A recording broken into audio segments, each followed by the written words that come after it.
Mes chers compatriotes, depuis 2 ans, dans toutes les régions de France, ou presque, je suis allé à votre rencontre. J'ai entendu vos inquiétudes, vos souffrances et souvent votre colère. Et j'ai pris aussi la mesure des ressources fantastiques de notre pays, son esprit d'entreprise, sa capacité d'innover, sa générosité, la qualité, l'excellence de ces élites scientifiques. On vient de parler de Thomas Pesquet qui s'est envolé vers l'espace. Pour que cette France qui est en forme entraîne la France qui, elle, peine, il nous faut maintenant des réformes profondes, des réformes radicales, et je suis prêt à les faire. Je veux restaurer l'autorité d'un État fort qui nous protège efficacement, non seulement contre le terrorisme, mais aussi contre toutes les formes de violence et de radicalisation. Je veux libérer nos entreprises des freins qui les empêchent aujourd'hui d'embaucher pour revenir au plein emploi.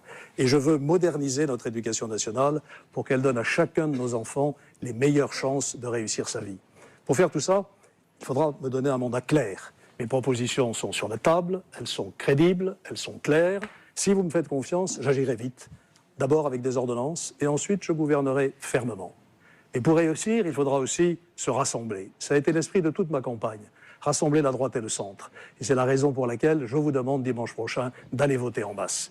Puis il faudra que le futur chef de l'État rassemble les Françaises et les Français. Et pour cela, il faudra que notre diversité, qui doit être respectée, se conjugue avec un vrai sentiment d'unité, l'unité autour de nos valeurs, l'unité autour des symboles de la République, le drapeau et la Marseillaise. Voilà pourquoi je pense qu'ensemble, nous allons retrouver la fierté d'être Français.